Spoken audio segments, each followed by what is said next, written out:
فرعون نے ایک خواب دیکھا، اس کی تعبیر کروائی تو پتہ چلا کہ اس کی حکومت کا خاتمہ ایک بنی اسرائیل کے لڑکے کے ہاتھوں ہوگا۔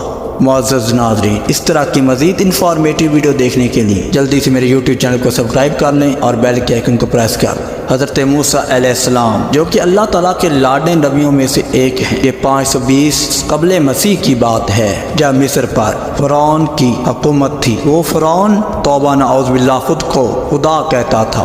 مصر کا یہ بادشاہ بہت ہی ظالم اور سخت دل تھا۔ مصری لوگ وہی تھے جن پر حضرت یوسف علیہ السلام حکومت کر چکے تھے، اور یہ حضرت یوسف علیہ السلام کی قوم تھے۔ جب فرعون نے ان پر حکومت کرنا شروع کیا تو مصر کے لوگوں نے اس کی حکومت کو تسلیم کرنے سے منع کر دی، اور توبہ نعوذ باللہ جب اس نے خود کو رب کہا تو مصر کے لوگ شدید غصے میں آ گئے، اور یہ مصر کے لوگوں سے کہتا تھا کہ مجھے سجدہ کیا کرے، لیکن مصر کے لوگ اس کو سجدہ نہیں کرتے تھے۔ تب اللہ تعالیٰ کے نزدیک ان لوگوں کی بہت زیادہ فضیلت تھی۔ اس کے بدلے میں فرعون ان پر بے شمار ظلم و زیادتیاں کرتا تھا، لیکن اہلِ مصر فرعون کی کسی بھی ظلم و زیادتی سے گھبراتے نہیں تھے اور حق کے علمدار کے ساتھ کھڑے رہتے تھے۔ معزز ناظرین، میں آپ کو بتاتا جاؤں کہ فرعون کسی خاص شخص کا نام نہیں، کہ ایک ایسے گروہ کا نام ہے جو کافر تھے اور انہوں نے مصر پر حکومت کی۔ تاریخ کے حقائق کے مطابق 21 خاندانوں نے یک کے بعد دیگر مصر پر حکومت کی۔ ان کی حکومت کا خاتمہ سکندر اعظم کے ہاتھوں ہوا۔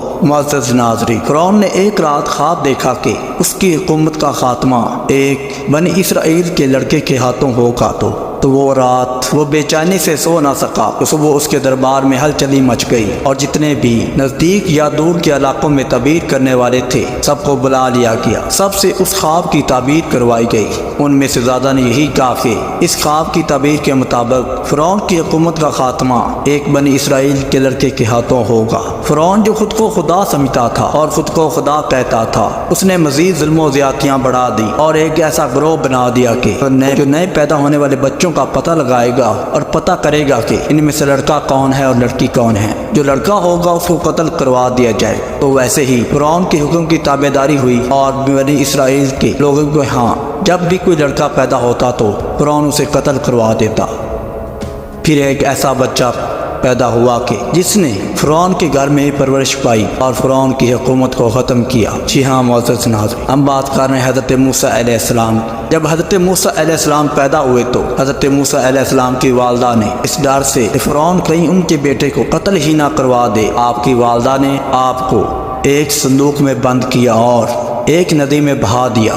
وہ ندی کی لہریں حضرت موسیٰ علیہ السلام کو فرعون کے محل کی طرف لے گئیں، تو وہیں فرعون کے خاندان میں سے ایک خاتون نے اس صندوق کو اس ندی میں بہتا دیکھا تو اس نے اس کو نکلوانے کا حکم دیا، اور جب کھولا تو دیکھا کہ اس کے اندر ایک بہت ہی خوبصورت بچہ تھا۔ فرعون اور ان کے خاندان کو یہ لگا کہ یہ بچہ بنی اسرائیل کا نہیں بلکہ ندی میں کہیں باہر سے آیا ہے۔ تو وہیں فرعون کی بیوی نے فرعون سے اس بچے کی پرورش کا مطالبہ کیا۔ فرعون نے کافی سوچ و وچار کے بعد اس بچے کو اپنے محل میں رکھنے کی اجازت دے دی۔ اس بچے نے فرعون کے ہاں پرورش پانا شروع کر دی۔